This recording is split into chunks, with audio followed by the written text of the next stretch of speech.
Well, if you have one of these P71 Crown Vics minus the 05, because they did it the correct way, and you have a radio, stock radio, that for whatever reason does not get good reception about 25% of the time or worse, it could be because you have a reception issue with their really weird, stupidly designed antenna that they put in these cars. Let me explain. I'm not sure if the civilian models have this same deal like this P71s do, but if they do, it wouldn't surprise me.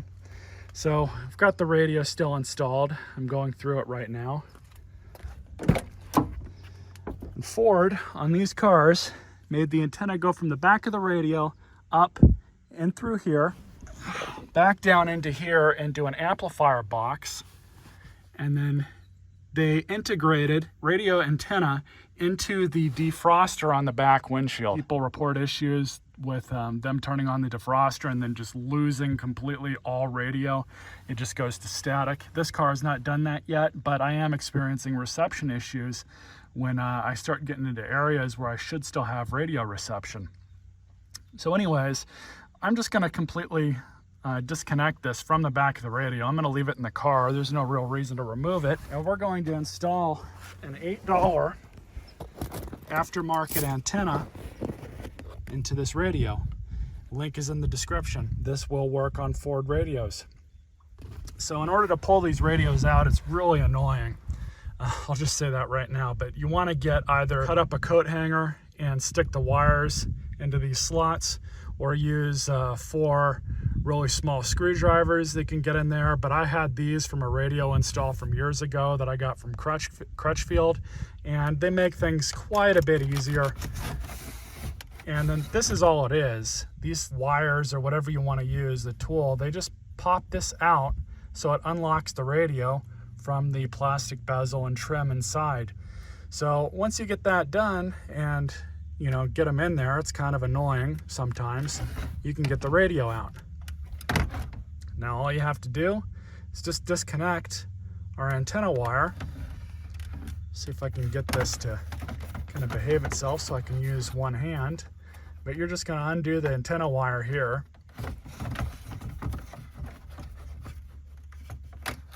Just like that. Put my leg here. I can kind of balance it on it. And then I'm just going to tuck this thing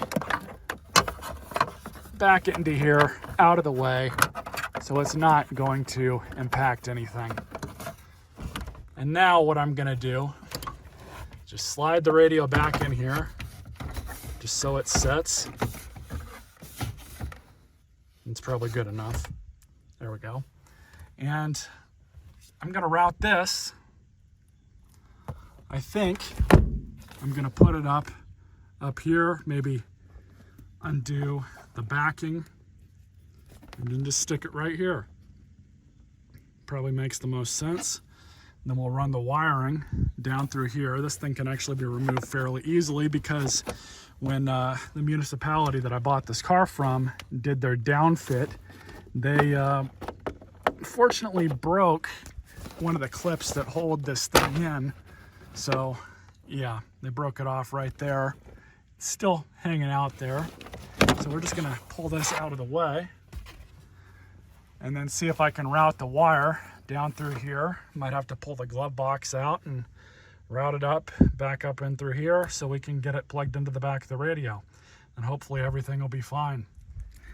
So you guys can see the male end right there. I'm just gonna grab my hand in there, pull it, bring it around up here, kind of route it around some of these wire bundles, and then see if we can get it back to the radio somehow. Might have to bring it up a hair, but shouldn't be too bad. So to make things a little easier on myself, I removed the radio, and then I got one of my pairs of mechanical fingers, and we're gonna try and get this thing back through into here with looking up underneath here to see where this thing is gonna come out at. And that's approximately where I was able to route it. You can see it right there. So now I just gotta grab the end, the cable, and basically just pull it on through. Just like that.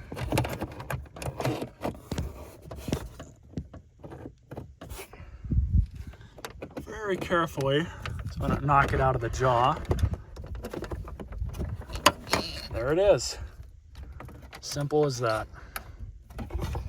So I'm only going to pull out just as much as I need to get this thing connected into the back, put that connector back on, throw the radio back in, and then we'll take all the slack out up here. I'll bundle it back up with that wire tie, which is down here somewhere. Here it is.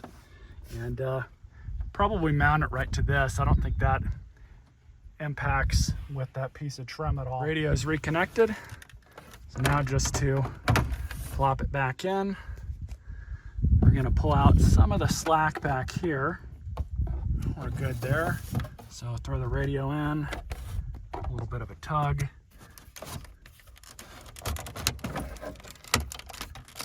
Just like that.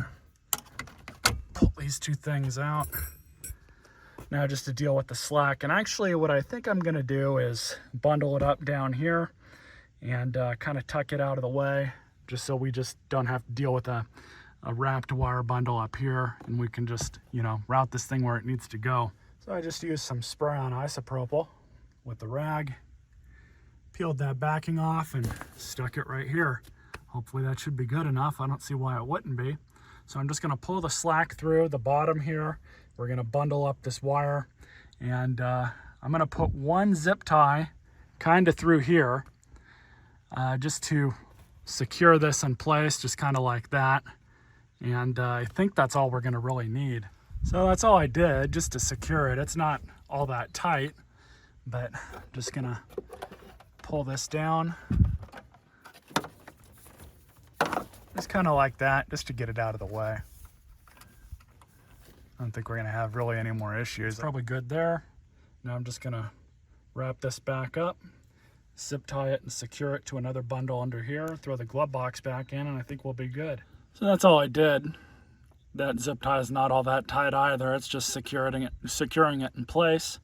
And as you can see, I bound the wire bundle up with that. And that's it. So now just to put the glove box back in and throw everything back together.